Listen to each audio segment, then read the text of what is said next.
Բարև ձեզ, CBK-ի եթերում այսօր զրուցել ենք հետ ժամանակավոր կառավարիչ Ռոմանոս Պետրոսյանի հետ։ Բարև ձեզ, պարոն Պետրոսյան։ Բարև ձեզ։ Շնորհակալ եմ, որ եկաք, պարոն Պետրոսյան, խոսելու ենք հետից։ Ինչպես գիտենք, հանրային ծառայությունների կարգավորող հանձնաժողովը զրկեց հետին լիցենզիայից, այս վերնագրերը շատ արագ տարածվեցին, բայց ինչ է դա նշանակում։ Արդյոք սկսվեց ազգայնացումը, թե ավարտվեց դրանով։ Չէ, դա մի անխուսափելի փուլ էր, որ անխուսափելիորեն պիտի անցներ տվյալ լիցենզավորված անձը որպես ռազմավարական մենաշնորհային դիրք ունեցող ընկերություն, ինչը գտնվում է հանրային ծառայությունների կարգավորող պետական մարմնի ՀԾԿ-ի կարգավորման տիրույթում։ Հիմա այդ փուլը ինչ է նշանակում։ Նշանակում է, որ էներգետիկայի մասին Հայաստանի Հանրապետության օրենքի համաձայն որոշակի խախտումների, այնպիսի խախտումների, որոնք որ անխուսափելիորեն հանգեցնում են լիցենզիայից զրկմանը, այդ խախտումների թույլատրման, ինչ որտեղ պարտակման, ինչ որտեղ դրանք վերացնելու կամ դրանց սկզբնաղբյուրները չեզոքացնելուն ուղղված գործողությունների պատշաճ չկատարման կամ առհասարակ կյանքի չկոչելու արդյունքում տեղի ունեցավ լիցենզիայից զրկումը։ Ազգայնացումը ձեր ասած, պետականացումը որևէ ռազմավարական օբյեկտի կազմակերպության անխուսափելիորեն պետք է այդ ճանապարհով անցնի, քանի որ մենք իրավական պետություն ենք, ժողովրդավար երկիր ենք եւ գործընթացները բնականաբար պիտի տարվեն անշեղորեն իրավունքի եւ օրենքի գերակայության հարթության մեջ։ Եվ ահա եթե հեծը այն աստիճանի չլինեին խախտումները հեծում, վարույթի ընթացքում վերհանված փաստերը, երևույթները եւ այդ երևույթներին տրվող գնահատականները այլ լինեին, ավելի թեթև այսպես սանկցիաներ կիրառվեին, բնականաբար նկատողությունների, դիտողությունների կամ առհասարակ ինստիտուցիոնալ առումով ասված որոշակի տուգանքների կիրառման սանկցիաներ կիրառվեին եւ լիցենզիայից չզրկվեր, իրերի դրվածքը չէր փոխվի առհասարակ հեծում, հեծի ներսում եւ հեծի շուրջ, բայց նաեւ իմ խորին համոզմամբ մի շարք խախտումներ նույնիսկ ՀՑԿՀ-ի կողմից կարգավորող մարմին որպես նորություններ եւ շատ խախտումներ նաեւ իրենց խորքայնությամբ, համակարգվածությամբ, այդ թվում նաեւ անթույլատրելիության աստիճանով նույնիսկ շոկ էին առաջացրել ՀՑԿՀ որոշ անդամների գործընկերների շրջանում, որովհետև ՀՑԿՀ ղեկավարությունը լավ չէ աշխատել, թե բավարար գործիքներ չունի դա ուսումնասիրելու, հայտնաբերելու համար։ Չեմ կարող գնահատական տալ ինչպես էր աշխատել ժամանակին, բայց կարող եմ ասել, որ ՀՑԿՀ-ի բոլոր 5 անդամները նախագահը ներառյալ տիտանական աշխատանք իրականացրին 4 ամիսների ընթացքում։ Օրենքով սահմանված 3+1 ամիս տևեց վարչական վարույթը եւ տիտանական աշխատանք թե մոնիթորինգի, թե վերլուծությունների, թե նաեւ ին որպես ժամանակավոր կառավարիչ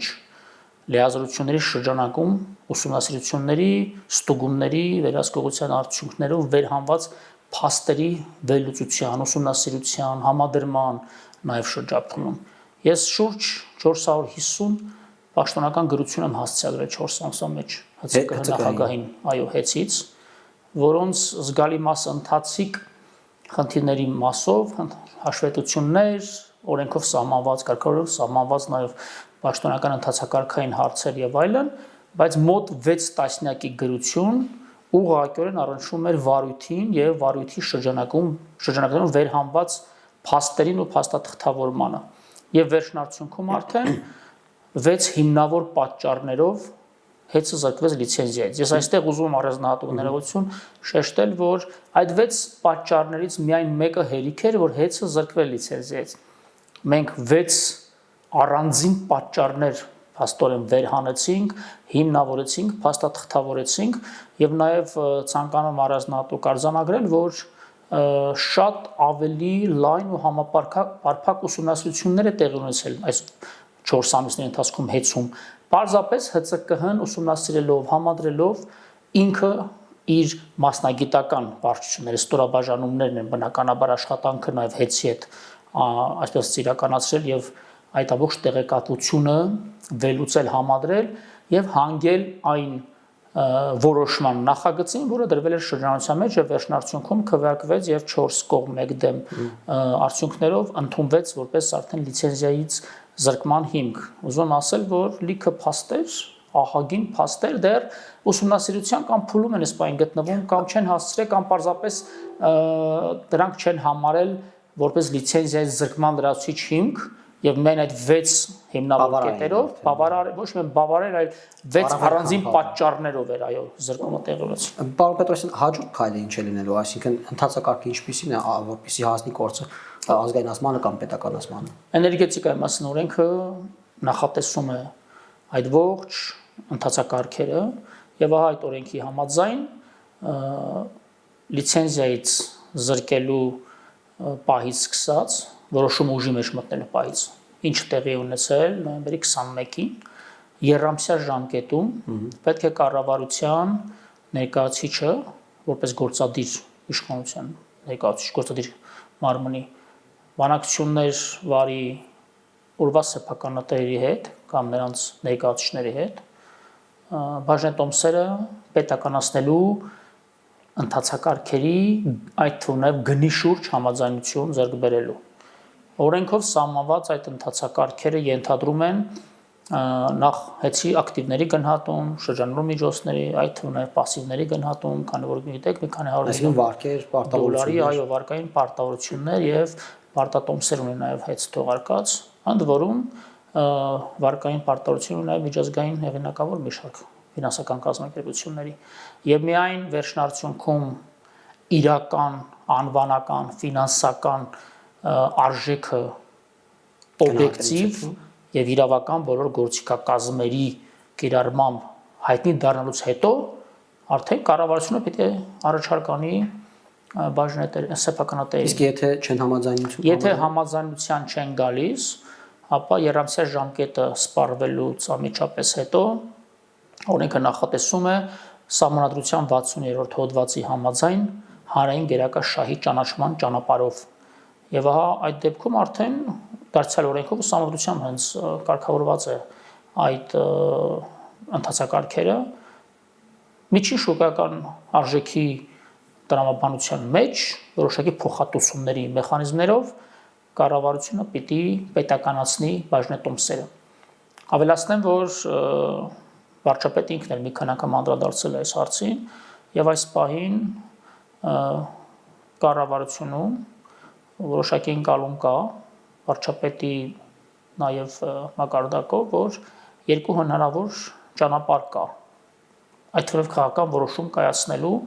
ինչը պետք է բխի բնականաբար իրավական եւ կառավարչական, այսպես ասած, առաջնահերթություններից մեկը հեծը դառնա 100% պետական սեփականության ընկերություն եւ հանձնվի կառավարման կոնցեսիոն ինչպես օրինակ գերեջուրը։ Այո, ինչպես օրինակ Զվարթնոց օդակայանը կամ Զվարթնոց եւ բնականաբար կոնցեսիոն կառավարման տրամաբանության մեջ հենց նույն պայմանագիրը համագործակցության պետք է բախի բացառապես Հայաստանի Հանրապետության պետական շահից, մեր հանրության հանրային շահից,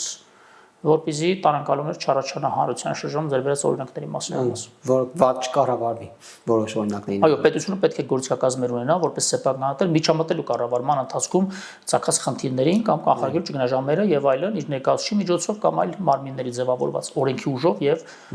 նույնիսկ պայմանագրային դրույթներով սահմանված։ Եվ երկրորդ հնարավոր տարբերակն այն է, որ եթե այնպեսի գին լինի իր իրական արժեքը, որ պետական բյուջեն չկարողանա, այսպես ասած, մտնել այդ ծանրության տակ, պետական միջոցներ չկարողանան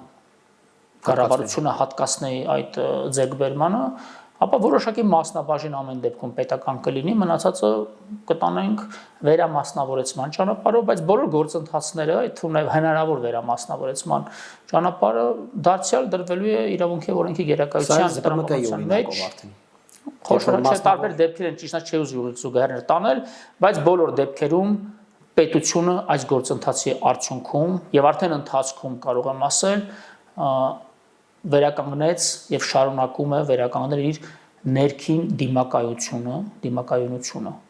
որը անխուսափելիորեն բերում է նաև արտաքին դիմակայունության բարձրացմանն ու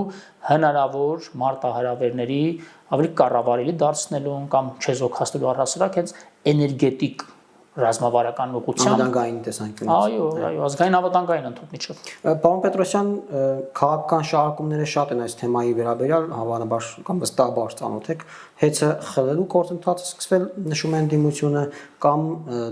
անգամ խոսակցություններ են տարածում, որ թուրքական ընկերությունների եք պատրաստվում վաճառել կամ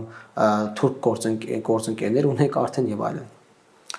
Բնականաբար թե առաջին եզրույթը, թե վերջին, այսպես ասած, վարկածը անհեթեթություններ խլելու հասկացությունը առհասարակ չի կարող գոյություն ունենալ այս գործընթացի տրամաբանության մեջ, քանի որ ինքնին 4 ամիս տևած թափանցիկ, բաց, հանրային լայն ինֆորմացիոն արշավով ուղեկցվող վարույթի շրջանակներում մենք տասնյակ չէ որ հարյուրավոր փաստեր ենք վերհանել, ինչով է պայմանավորված պետական իմպերատիվ օրենքով սահմանված կարգով միջամտությունը ռազմավարական մենաշնորհային դիրք ունեցող էներգետիկ կարևորագույն ընկերության կառավարման մեջ։ Երկրորդը այն ներկայացուցչական կազմը սեփականատերի կողմից իմ գնահատմամբ հայաստանյան լավագույն փաստաբաններից ոմանց նաև ներգրավմամբ բավականին բարձր վարձատրվող փաստաբանների դուրում եւ 3 օր շարունակ այդ բուրըն նիստի բովանդակային վերլուծությունից ցանկացած մարդու պարզ է դառնում, որ ոչինչ որևէ կողմ չի զրկվել արտահայտելուց, այդ թվում նաև թե սեփականատերի ներկայացուցիչները եւ թե հեցի գլխավոր տնօրենի ներկայացուցիչ փաստաբաններն ու նախկին գլխավոր տնօրենի ժամանակ պաշտոնակատարն ու իրացման տնօրենը լիարժեքորեն հնարավորություն ունեցել ուղիղ եթերում տասնյակ լրատվականների օբյեկտիվների առջև հայտնելու դիրքորոշումներ, հնչեցնելու գնահատականներ, ներկայացնելու միջնորդություններ, կատարելու արձանագրումներ, այդ թվում նաև իրենց համար արձանագրելու մի հարուստ, այսպես ասած, շակերտավոր նյութ, հետագայում հնարավոր նաև դատական վեճերի համար կիրառելու,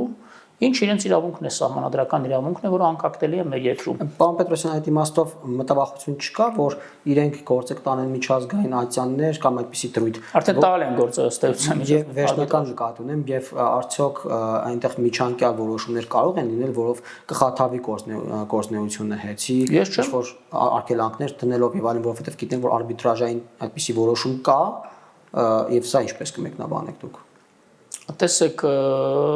թե դատական մարմինները ինչ ակտեր կայացնեն, բնականաբար որևէ մեկը չի կարող կանխորոշել, բայց ես կարող եմ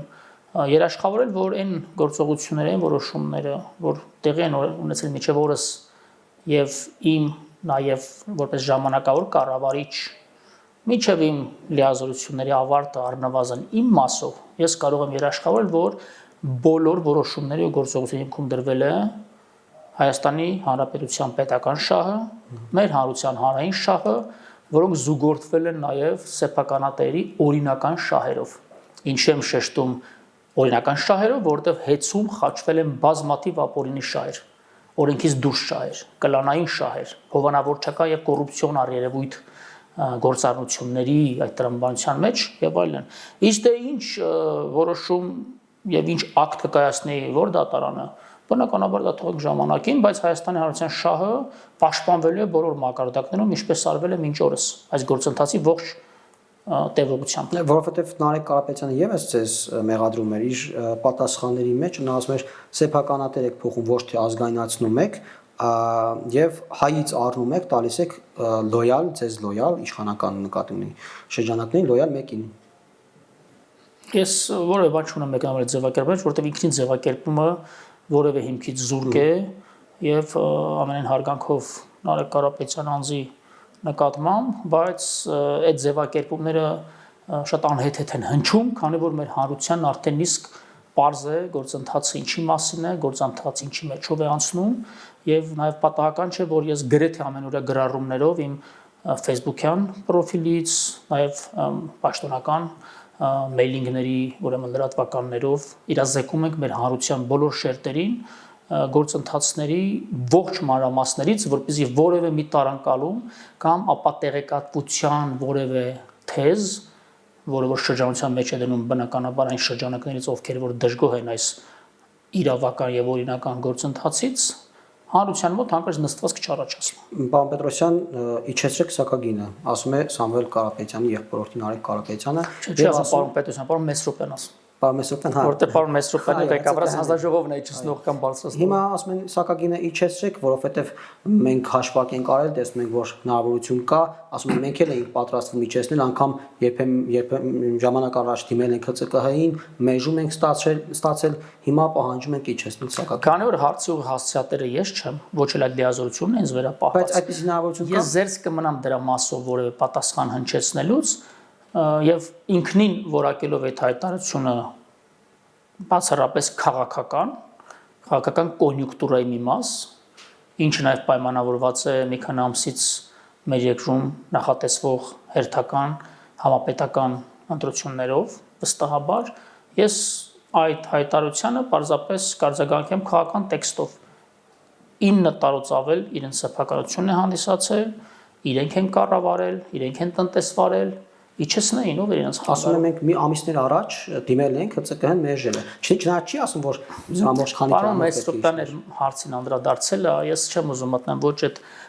ինստիտուցիոնալ լիազորությունների, այսպես ասած, տիրույթ, որ ինձ չի վերապահված, եւ երկրորդը նաեւ առավել քան բավարար է արդեն պարզաբանվել այդ հարցը,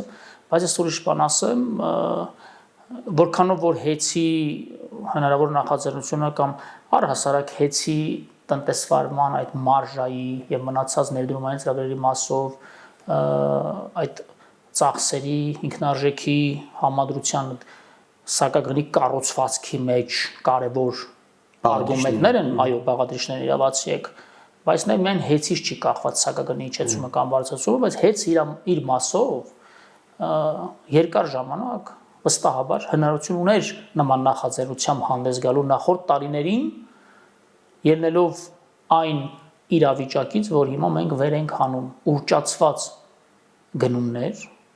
ուռճացված ինքնարժեքներով ներդրումային ծրագրեր, գերշահույթի միգրացիա հեծից որպես իրավաբանական անձ դեպի հեծի տնտեսական արժեշղթայի մեջ մենաշնորհային դիրքով ներգրավված տաշիր ընկերությունների խմբին ուղղակիորեն կամ անուղղակիորեն աֆիլացված այլ ընկերություններ, որտեղ որ ընկերություններ կան, դա արդեն նաև ՀՑԿՀ-ի անցյալ տարվա վարույթի ու ՊԵԿ-ի նաև իրականացրած հարկային ստուգումների կետային, այդ թվում նաև պետական վերահսկողական ծառայության կողմից իր լիազորությունից բխող պետական կառավարման համակարգի այն մարմինները, որոնք որ կոչված են կարգավորելու նաև հանրային ծառայությունների ոլորտի քաղաքականություն եւ կյանքի կոչելու այդ լիազորությունը նկատում իրականացած վերահսկողության արդյունքում արձանագրված են ընկերություններ, որոնք որ մինչև 300% շահութաբերություն են պաշտոնապես փաստաթղթավորել եւ հարկվել այդ շահույթով հեծի հետ, ընդ որում բացառապես հեծի հետ իրականացած համագործակցության եւ ֆինանսատնտեսական գործառույթների արդյունքներով։ Պարոն Պետրոսյան, հարցի առաջանում որտեղ է, ուր է նայել հեծը։ ՀՑԿՀ-ն ներողություն։ Այդ հարցի հասցեատերը ես չեմ։ Առաջանցնենք տվյալների բազայի անվերադարձ չնջման մասին ձեր պնդումը, Նարեկ Կարապետյանը հերքում է, ասում է դրանք վերականգնվել են ու բերում է արկայի օրինակը, երբ ասում է արկայում է մոտ 3-րդ տևեց, վերականգնեցին, նույն տեղի է ունեցել հեծում եւ վերականգնվել է նաեւ ծառայողական քննություն է իրականացվել։ Տեսեք, համադրելի չեն այդ երկու ուրեմն դիպվածները, միջադեպերը, որովհետև արկայում այլ հասարակ այլ ճարտարապետության տվյալների բազա էր խնդիր տվել, որը որ այո, վերականգնվել է, որը մեկը չի երգում։ Հեծում այն ինչը որ ջնջվել է եւ մինչ օրս չի ստացվում վերականգնել, չի վերականգնել։ Եվ ինչի փաստը ինքնին թաքցվել է ՀՑԿՀ-ին հենց իրենց կողմից այս տարվա հունվար ամսվա սկզբներին որևէ աղերս չունի այն բազայի հետ, որի մասին Պարոն Կարապետյանը խոսում է եւ ասում որ ցանկացած քաղաքացի բաժանորդ կարող է գնալ եւ իր էպիկրիզները ստանալ։ Այդտեղ է որ գործ ունենք դասական մանիպուլյացիայի եւ հանրությանը շեղող, թյուրընկալման մեջ գցող հնարքի հետ։ Նաեւ դրա պատճառով որ վերջին օրին ես բազմաթիվ լրատվականներից սիրահուժար ընդունում եմ հարցազրույցներ տալու հրավերները, որպեսզի լույս սփռենք նաեւ այս իրողությունների վրա։ Վերջին օրին շատ եմ խոսել այդ մասին, ձեր հարցին նույնպես սիրով պատասխանը։ Խոսքը 700,000 շուրջ 700,000 բաժանորդների մասին է, ովքեր որ հեծի բաշխման ցանցին են միացված եւ իրենց սպառած էլեկտրոէներգիան հաշվառվում է էլեկտրոնային հաշվիչների միջոցով պիրամիդա կոչվող այդ թվային պլատֆորմին ինտեգրած եւ այդ հաշվիչները հաշվառում են յուրաքանչյուրիս այդ թվում նաեւ գուցե եւ ձեր բնակարաններում էլեկտրոէներգիայի սպառման ուրեմն կեսժամյա 30 րոպեանոց պարբերականությամբ սպառման բեռը, ծավալը, ծախսը գումարային էկվիվալենտով արտահայտված, այդ թվում նաև առանձին հաշվառում են իրականացնում ցերեկային եւ գիշերային սակագների եւ իրենց մեջ նաև ներառում են բազմաթիվ այլ կարևոր տեղեկատվություն տվյալ բաժանորդի մասին, ինչ նաև հանդիսանում է իրավական տեսակետից անձնական տեղեկատվություն, անձնական բնույթի ուրեմն տեղեկատվություն եւ պաշտպանված է նաեւ օրենքով։ Եվ ահա այստեղ խնդիրը ունի երկու հարթություն, որպես մեր հանրության համար պարզ լինի։ Նախ տվյալ դեպքը, որ տեղի է ունեցել հունվարի 2-3-ին այս տարվա եւ դրան հաջորդելով ծառայական քննություն հեծում եւ հաստատավոր այսպես փաստաթղթեր կան ձևակերպված ստորագրություններով, զեկուցագրերով, եզրակացություններով, փաստը ֆորմալ առումով ինքնին թաքցվել է ՀՑԿ-ից։ Ինչը արդեն իսկ առանց բովանդակության մեջ մտնելու լիցենզիայից բխող պահանջի ուղի խախտում է, որտեղ լիցենզիայով հենց հեծը որպես հանրային ծառայություն մատուցող ընկերություն պարտավորված է իր բաժանորդների, մեր հանրության սպառողների, բաժանորդների վերաբերող անձնական տվյալները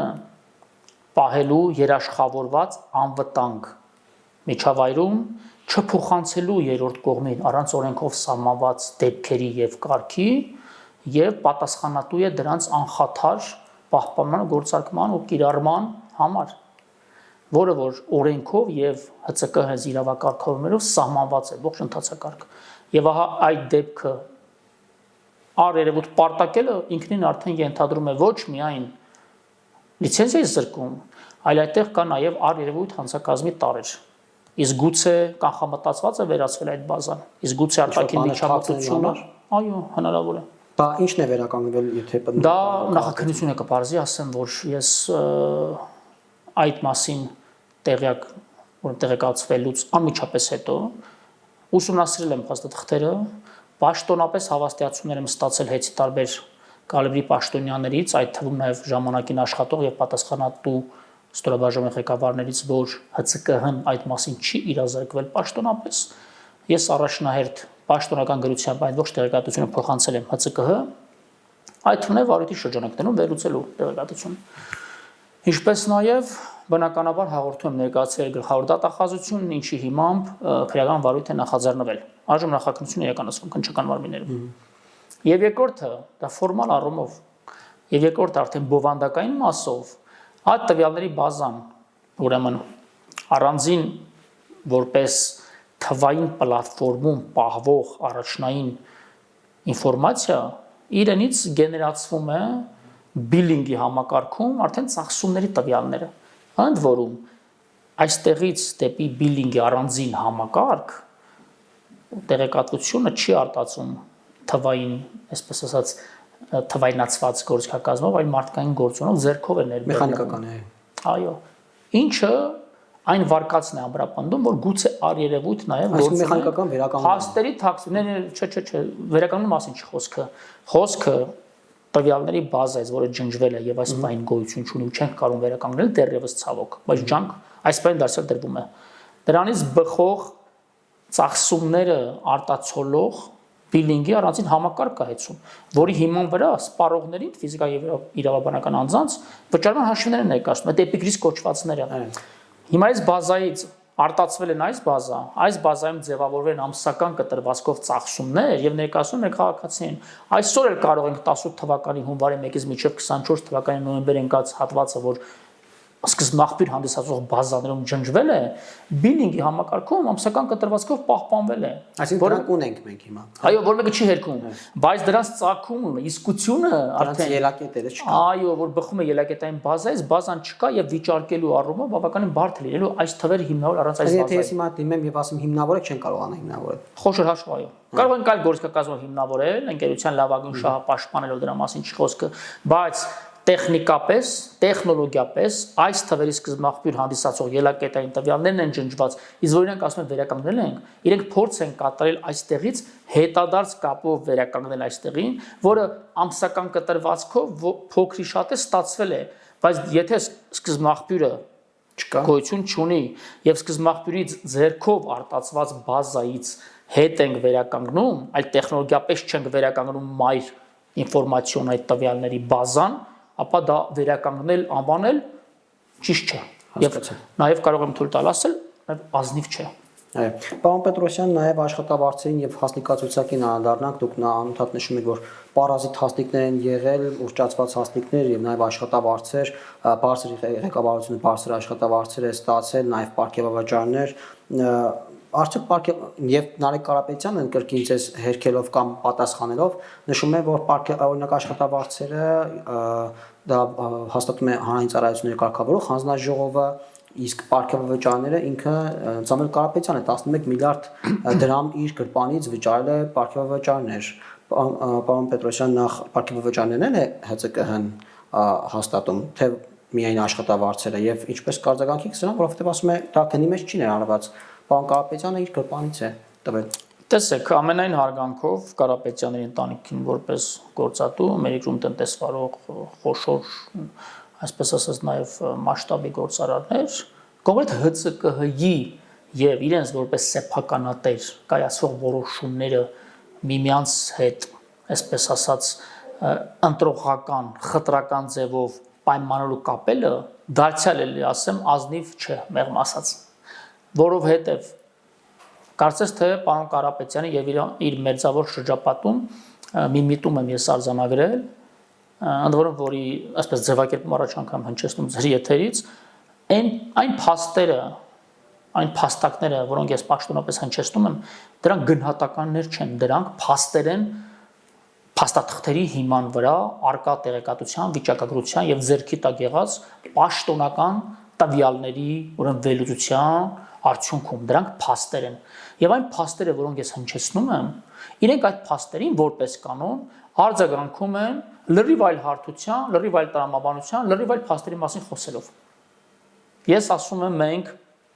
բարձր ղեկավարության պարգևավճարներից կամովին հրաժարվել ենք եւ այդ 30-35 միլիոն դրամը ամսական մենք ուղղում ենք այդքան պարգևավճար։ Առաջի ամիսը 1500, ապա 1600, 1700 այս արդեն ամիս մենք նոյեմբեր ամսվա ներողություն, նոյեմբեր ամսին հոկտեմբեր ամսվա համար արդեն ավելի քան 1800 հեծի աշխատակիցներին հավասարաչափ համահարթեցված այսպես ասած 20000 դրամական պարգևավճարներ ենք վճարել լրացուցիչ հրամանով չհաշված այն արդյունքային ցուցանիշներից բխող իրենց ամենամսյա այո իրական պարգևավճարները մենք ասում ենք մի բան որ մենք ինքներս կամովին հրաժարվել ենք թե այդ պարգևավճարները ոնց է ծագում ՀՑԿ-ն ոնց է կարգում դրան ես չեմ անդրադառնում մենք հրաժարվել ենք մնացենք մեր դրուքաչափերի այսպես ասած աշխատավարձն ենք ստացել մնացածից հրաժարվել ենք այս քայլն ենք արել դրանով իսկ մաքուր թվաբանորեն 1813 աշխատակցի կոնկրետ հոկտեմբեր ամսվա տվյալներով աշխատավարձերը դրանով բարձրացել է 10-ից 20% համեմասնորեն նայած թե 200,000 դրամից ներքև ինչ համախառն աշխատավարձատրություն է ստացել աշխատավարձ գումարած պարգևավճար եւ այլն տվյալ մեր հեծի աշխատակիցը 1700 ապա 1800 թիվը դա հեծի գրեթե 20-25%-ն է աշխատակիցների եւ երկրորդ թիվ ինչ վերաբերում է գրպանից եւ այլն ես որևէ փաստաթող որևէ ֆինանսական փոխանցում հեծում 4.5 ամիսների ընթացքում գրեթե չեմ հանդիպել, որ կոնկրետ տաշիր ընկերությունների խմբից ինչ որ մի ընկերություն փոխանցի հեծին եւ փոխանցման նպատակը գրված լինի ղեկավարության պարգևաճար։ Այդ ամենը ձևավորվել է ընկերության տնտեսվարման արդյունքում։ Այլ բան, որ ՀՑԿՀ-ն սահմանել է սակագնի մեջ 12% թույլատրելի մարժա, բայց սեփականատերերը իրենց տնտեսվարման արդյունքում մենաշնորհային տնտեսվարման առերևույթ ստացել են մինչև 100-200%-ի մարժա միգրացված, այդպես շահույթի միգրացիայի արդյունքում իրենց փոխկապակցված ընկերությունների կողմից ուռճացված տնտեսվարման այդ գործառնությունների բերմամբ եւ այդ գերշահույթը, որը պիտի գեներացվեր հեծում, միգրացվել է աֆիլացված այլ ընկերությունների, այնտեղ տալով մինչև 300%-ի մարժա եւ այնտեղից գուցե շահույթ ստանալով հարկվելով եւ զուտ շահույթից ներդրումային ծրագրի ուրեմն այդ հիմնավորումներում զետեղվել են ծախսումներ, որոնք որ իրենք բնութագրում են որպես իրենց գերմանից փոխհատուցում։ Հեծը աշխատել է, տնտեսվարել է, որպես տնտեսվարող նաև սուբյեկտ շահույթ է ստացել, հարկվել են նաև սեփականատերը շահութահարկով եւ դիվիդենդներ են ստացել, ընդ որում իրենց մերձավորներն ու իրենց նաև մերձավոր շրջանակի տասնյակ ու հարավոր գործիչներ միլիոնավոր դրամներ աշխատավարձ են ստացել, բացառապես Հայաստանի Հանրապետության քաղաքացու Հայաստանի Հանրապետությունում էլեկտրաէներգիա սպառողի հաշվին, որևէ մեկի հաշվին թող հանկարծ դուրս չգրեր այդ շահույթներն ու դիվիդենդները, որոնք որ վճարվել է կամ բարձր ղեկավարությանը կամ աշխատակիցներին։ Ստացվում է պարոն Պետրոսյան, որ միևնույնն է, դա սակագնից է, սակագնի վրա ազդել է։ Գուցե պարգևաճարի տեսքով չի եղել, բայց գնումները այնպիսի բարձր գներով են արել, որ իր վերջո սակագնի վրա ազդեցություն ունեցել է։ Ներդրումային ծրագրերի մասով ծախսեր կան, որոնք ուղղակիորեն սակագնի կառուցվածքի մեջ են մտնում։ Ծախսումներ կան, որոնք որ անուղղակիորեն հանգեցնում են դրան, բայց եթե կա սակագին, որը հանդիսանում է հասույթի հիմքը հեծում, եւ կան ծախսեր, որոնց տարբերությունը ձևավորվում է շահույթ, ապա եթե ոչ ուղղակի, ապա անուղղակիորեն դա տնտեսագիտական աքսիոմա է, դա նույնիսկ ապացուցելու հարցեր չկա։ Դա աքսիոմատիկ ճշմարտություն է։ Եթե հեծի վաճառքի բուն եւ միավորը, վաճառքի առարկան, դա էլեկտրաէներգիան է, էլեկտրաէներգիայի X քանակը, միավոր կիլովատ ժամը արժե X դրամ, ապա այդ իրացման արդյունքում եկող շահույթը հասույթը, ներողություն, եկամուտը եւ իր ծախսումները, այդ թվում նաեւ աշխատավարձերի ու պարգևաճարի տեսքով միևնույնն է սպառելուց հետո մնում է շահույթ, շահույթը հարկվում է շահութահարկով, այդ տնտեսական շղթայի մեջ այսպես թե այնպես միավոր գինը իրացման դա կիլովատ ժամով էլեկտրաէներգիան է, որը վաճառվում է սակագնի, ուրեմն կարգավորված, հաստատված պետական կողմից սակագնի գործակցի միջոցով, ապա եթե ոչ ուղղակի, ապա անուղղակիորեն դրանք անդրադառնում են սակագնին, դա միանշանակ է։ Ինչքան աճպարարություն փորձ են անել, որ սա սակագին չի մտնում։ Քաղաքացու գրպանից դուրս է գալի այդ գումարը սակագնի ձևավորման այդ կառուցվածքի մեջ թե քանի տոկոս է կազմում, դա տեխնիկայի հարց է։ Գուցե օրենքն է բաց, գուցե օրենսդրական բաց ունենք եւ սակագնի կառուցվածքը ճիշտ չի կառուցած, որտեղ այսօր գործ ունենք մի իրականության հետ, որի ճարտարապետը եղել է նախկին իշխանությունը, նախկին իրողությունների ֆոնին, այդ թվում իրենց կողմից ձեռքբերումներ եղել նախկին խաղի կանոններով։ Եվ այդ նախկին խաղի կանոնների իրականության մեջ նախկին իշխանությունների օրոք, նախկին իրողությունները, այդ թվում մի շարք արգահատելի եւ մեզ համար դատապարտելի իրողությունների ֆոնին օրենսդրության հիմամբ ձևավորված սակագնի մեջ վերջներս ասում են, որ չէ, դա չի մտնում։ Բարի, չի մտնում, իսկ գուցե մեր պարլամենտական մեծամասնությանը առաջարկենք սակագնի ձևավորման ճիշտ ճարտարապետություն մշակի եւ օրենսդրական փոփոխությունների արդյունքում ավելի կառավարելի դարձնի այդ տնտեսվարումը, որպեսզի նման իրավիճակներում երբևէ մեր երկիրը ու մեր պետությունն ու մեր հանրությունը չհայտնվեն։ Եվս մեկ պատասխան եմ ուզում անդրադառնանք, որովհետեւ վարչապետի հետ ձեր հանդիպումից հետո Նարեկ Կարապետյանը հանդես է եկել պատասխաններով կամ լրացուցիչ հարցադրումներով կցորդիչներին անդրադառնանք, դուք վարչապետի մոտ խորհրդակցության քննարկման ընթացքում հայտարարեցիք, որ ուռճացված բարձր գներով են ձեռք բերվել այդ կցորդիչները եւ հնարավոր է եղել մի քանի անգամ եժան գնով ձեռք բերել, ասում է չինական կցորդիչներ եք ձեռք բերել, որոնք հիմնական այդ խնդիրներ են տալիս էլեկտրաէներգիայի մատակարարումների ընթացքում եւ եթե դրանք անորակ են, շուտ են փչանում, ավելի հետագայում բարձր գին պետք է վճարենք նրանք նորից փոխարինելու համար։ Անհեթեթ դարձել արձագանք ինչու։ Նախ այդ կցորդիչները ձեռք են բերվել նույն այնտեղ բնութագրերի պահանջների որակի սերտիֆիկատների հիման վրա, որոնք որ ժամանակին իրենք իսկ հեծում միշտ ձեռք են բերում։ Ծագումը տվյալ պետության, նաև այսպես ասած պետության արտահանող պետության այո բնույթով կամ անվանումով ոչ միայն կոռեկտ չէ, այլ նաև տնտեսագիտորեն էլ ճիշտ չէ։ Եթե տեղ բնութագիրը, որակի սերտիֆիկատի պահանջները եւ մյուս նորմերը համապատասխանում են գնման առարկայի առաջադրած պահանջներին, ապա ամենևին որը մեկը չի կարող նայել, որը մեկը լիազորություն եւ իրավունքը չունի նայել, թե որ երկրի արտադրանք է դա, որքան որ մենք ցանկանանք, որ հայաստանյան արտադրանք լինի դա։ Իսկ այդ ոլորտում Հայաստանում գրեթե արտադրող ու ներմուծող չեն թողել վերջիններս, որ լիներ կամ չլիներ։ Այո, փաստերով եմ դա ես ներկայացրել։ Եվ ահա այդ ձևակերպում նաև ինքնին ինչով է նաև անհեթեթ, որ դեռ մենք չենք հասցրել ստանանք այդ կցորդիչները, պայստավորենք, օգտագործենք վթարի ժամանակ, իրենց երաշխիքային ժամկետները սպառվեն, տարիներ անց, նոր տեսնենք որակյալային թե չէ։ Դա մեր կապարանոց արդարացում է այն արգահատերի երևույթները, որոնք որևէ կերպ չեն կարող իրենք արդարացնել թե իրավական, թե կառավարչական, թե նույնիսկ տնտեսագիտական տեսակետից։ Մեր կապարանոց երևի բարոյական։ Այդ թվում է բարոյական։ Եվ պարոն Պետրոսյան, ներդրումային պլանին անդրադառնանք, դուք ասել եք, որ անգամ ներդրումային պլանը չեք փոխել, որպեսզի հետագայում շարունակումներ չլինեն, որ այդ դուք փոխեցիք, դրա համար այս իրավիճակը ունեցանք։ Նարեկ Կարապետյանը հակադարձում է, ասում է,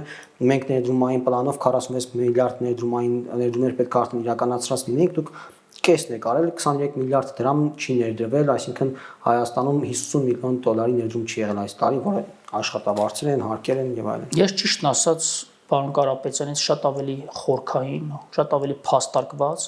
շատ ավելի մասնագիտական առումով, նաև հիմնավորված, այսպես ասած, հակափաստարկների ակնկալում, քան հնչեց այդ եթերից հետո 2-3 կետի հետ կապված։ 3 կետով Այո, որովհետև նաև ես որքանով որ տեղյակ եմ, նաև պարոն Կարապետյանը ասել էր, որ բոլոր կետերին անընդհատապես պիտի մենք տասնյակ կետերի անդրադարձանք վարչապետի հետ, 3 կետի հետ կապված որևէ խոսուն հիմնավոր փաստ բացի մեր կապարանոց եւ նաև իրենց արդարացնող չհիմնավորված ձևակերպումներից ես չկարդացի ու չլսեցի։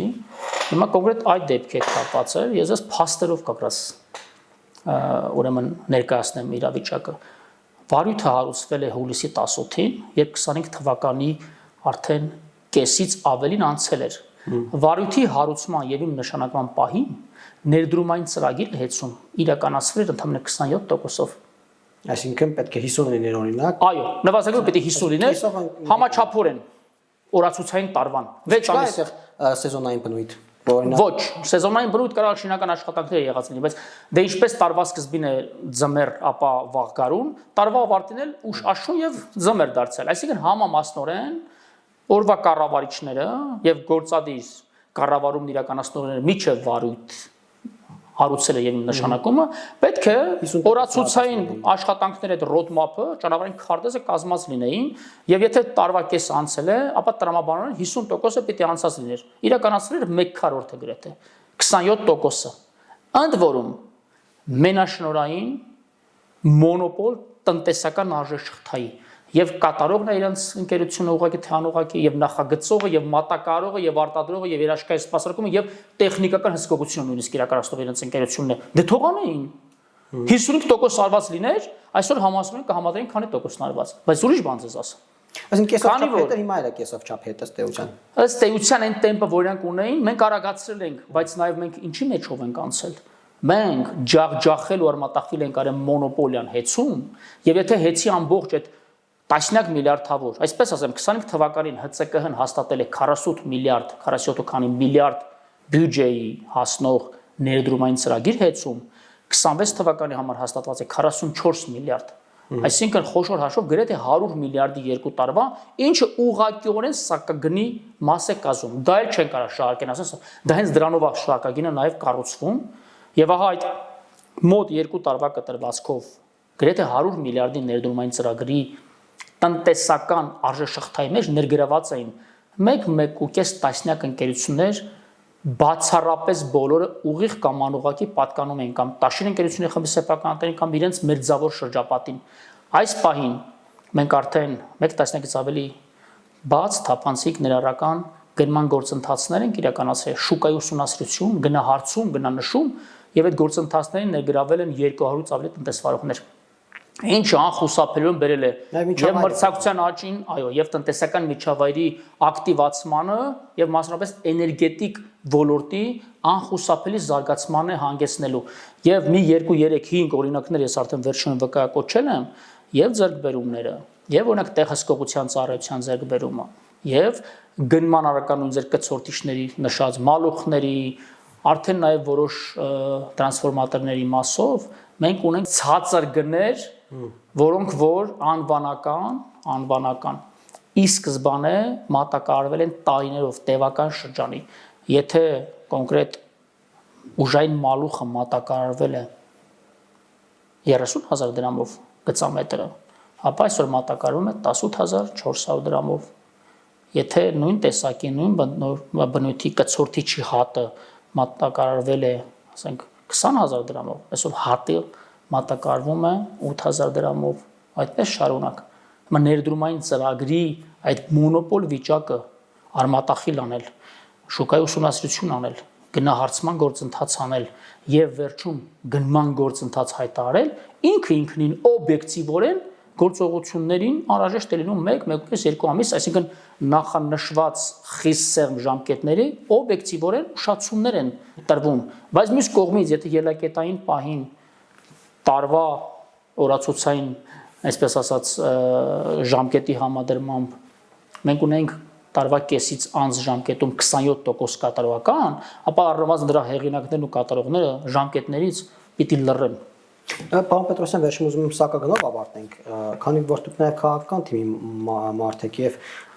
նաև ոչ որպես կառավարիչ մոտենակ խնդրին, այլ ներսից ինֆորմացիա տիրապետող անձ որպես եւ թվերին լավ տիրապետող մարդ։ Պարոն Պետրոսյան, ձեր կարծիքով պետք է սակագինը վերանայել, ինչու եմ ասում, որովհետև անգամ եթե մենք ունենք խնայողություններ, դուք նշել եք, որ 21 միլիոն դոլարի մարում եք արել վարկաժամկետ, այո, վարկերից մարում եք արել, այսինքն կան այդ խնայողություններ, կան այդ գումարներ, որտեղ կարող է հայթայթել, որը կարող է օրինակ սակագինը վերանայելու հիմք հանդիսանալ, բայց այստեղ ո՞րն է հարցը, մենք կարող ենք եւ պետք է գնանք այդ ճանապարհով սակագինը վերանայենք իջեցնելու տեսանկյունից, թե գուցե դա պետք է ներդնել, չգիտեմ, ցանցը արդիականացնելու վրա, որովհետեւ գիտենք, որ աղետալի վիճակում է գտնվում, հենց եւ ամեն մի փոքր քամուց հոսանքան զրկումներ են տեղի ունենում։ Շատ ճիշտ եք որակել աղետալի վիճակում, ես երկու դարձյալ վիճակագրություն, պաշտոնական վիճակագրություն եմ ուզում մեջ բերել, վերջին 3 ամիսներին օգոստոս, սեպտեմբեր, հոկտեմբեր, նոյեմբերի տվյալները դրա ամփոփված չէ, այսօր ընդհանրապես դեկտեմբերի 1-ն է։ Համեմատած նախորդ տարվա նույն ամիսների հետ, ուրեմն հոսանքազրկումների միջին տևողությունը նվազել է 27%-ով։ Գրեթե ներդրումներն ավել թե այլ չէ 4 ամսում ինչ ենք հասցրել ուներ դրանք։ Պարզապես կառավարման արդյունավետությունն ենք բարձրացրել։ Վթարի ժամանակ արդեն հերթապահ խումբը պատասխանատու մասնագետը արդեն գիտի իր անելիքը ու գիտի, որ հանկարծ քաղաքացու իրավունքները ոտնահարի, սպառողի բաժանորդին անտեսի, ահազանգերն անտեսի, անխուսափելիորեն պատասխանատվության է ենթարկվելու։ Եվ դրա արդյունքում արդեն իսկ ուղղաձիգ կառավարման, հաշվետվողականության, նաև յուրաքանչյուրի լիազորությունների այո հետևողականության, նաև ճիշտ կադրային քաղաքականության կոմպետենտ անձանց նաև ներգրավելով հեծի արդի կառավարման ուրեմն շրջանում մենք ունենք 27%-ի նվազում միջին տևողության անջատումների եւ 18%-ի նվազում ինտենսիվության քանակների։ Այս իսկ քանակները արդեն, այո, ինչ որտեղ տեխնիկական մաս է իր մեջ պարունակում, այսինքն են նույն այդ կցորդիչները գուցե ավելի որակյալ էին, պարոն Կարապետյան, որ արդեն ավելի ուշար մալուխները, այսպես ասած ժողովրդական լեզվով խփում գետի տակ։ Ես նման մի հատ տեսանյութ եմ հրապարակել, որ պատկերացնեք ինչ իմաստ։ Հիմա անխուսափելի այնտեղ քանդել են, մերոնք, բացել են եւ կցորդիչ են դրել, էլի ծածկել են, էլի իզոլացրել ծածկել են։ Եվ երկրորդ մասով նաեւ ասեմ, որ հեծում այսօր խնդիրները հազարավոր են, հարյուրավոր չէ, հազարավոր։ Սկսած մարդկային կապիտալից, վերջացած աշխատավարձային ֆոնդերի, նաև ադմինիստրատիվ շենքերը, հեծը իր սեփական իրավաբանական անձի որպես սեփականություն հանդիսացող կայանատեղիներ, պահեստային շենքեր, ջրի գնով, տեխնիկա, այդ թվում տեխնիկա եւ աշխատուժ, ջրի գնով տվել է ժամանակին հեծի համար ծառայություն մատուցող կապալառու ընկերություններին, ինքը նմանատիպ նույն տարածքում շենքեր է վարձակալել բազմապատիկ ավելի թանկ գներով, նույնիսկ դրանք ենք հիմա վերանայում։ Տեխնիկան մի քանի տասնյակ հետ հավաքեցինք ու բաշխեցինք հենց հեծի ցանցերին։ Վթարների վերացումը նաև դրանով է պայմանավորված, որ ժամանակին օրենք Մարտունու ցանցում համապատասխան տեխնիկա չկար, որ օթային գծերում վթար լինի եւ բարձրանան, համայնքապետարանի, վարչական գրասենյակից էին, վարչական շրջանի ղեկավարի գրասենյակից էին խնդրում տեխնիկա կամ անձնական միջոցներով կամ քաղաքական, չգիտեմ, շրջանակներով են ներգրավում տեխնիկա։ Այսօր ցանցը ունի իր համապատասխան աշտարակը, որ բարձրացնի իր մասնագետին, որպեսզի վթարները վերացնի։ Դա մի տիպիկ հիպոթետիկ օրինակ եմ էլի բերում։ Այսինքն դրա արդյունք է, որ պատկերը շատ ավելի լավ է։ Իսկ ինչ վերաբերում է վաղաժամ վարկերի վարմանը, դրանք են վարկերն են, որոնք որ բավականին բարձր տոկոսադրույք ունեին, եւ այս ամբողջ խնայողությունների արդյունքում անխուսափելի էր, որ նման ահռելի միջոցներ պիտի ձևավորվեին։ Իսկ թե օրինակ ցանցում ինչ ներդրում անենք, դա ներդրում են ծրագրով պիտի, որովհետեւ կարգավորման տիրույթում գտնվող ընկերություն է եւ չեն կարող մենք օրինակ որոշենք, որ ինչ ենթականը պիտի վերանանք։ Եթե իհարկե վթարային վիճակ չի եւ վթարի կանխարգելում չի ենթադրում, այդ դու բոլոր անհետաձգելի ինչ-որ միջոցով։ Այո, անհետաձգելի միջամտություն է պահանջում, բնականաբար դեպքում անում ենք, իսկ դրա համար առավել քան բավարար միջոցներ կան ի հաշիվ մեր ազգաբնակչության ու մեր քաղաքացիների եւ ձեր հարցին վերջնարդյունքում այսպես ասած պատասխանելու համար ասեմ, թեպետ սակագնի ձևավորումը, սակագնի որոշումը իհարկե ՀՑԿՀ լիազորության տիրույթ է, բայց որպես քաղաքացի, որպես քաղաքական հանրային գործիչ իհարկե կցանկանայի սակինը վերանայվի։ Բայց նպատակահարմար է դա եմ ուզում։ Այո, իհարկե նպատակահարմար էլ կարող է լինել եւ ավելին ասեմ։ Պարոն Մեսրոպյանը բավականին այդ մասին անդրադարձներ արել է, ես չեմ ուզի ավելին ասել, քան պարոն Մեսրոպյանը հնչեցրել։ Նաեւ կապված մյուս տարվա հնարավոր էներգոբալանսում որոշակի փոփոխությունների, որոշակի ռիսկերի եւ դրանց կառավարման անհրաժեշտությունից չեմ կարող կանխատեսել թե ՀՑԿՀ-ն տարվա ավարտին արդեն իրեն վերապահված լիազորությունների շրջանակներում սա գրետ կապված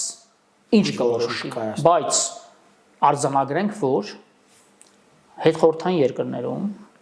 Անդրկովկասյան տարածաշրջանում,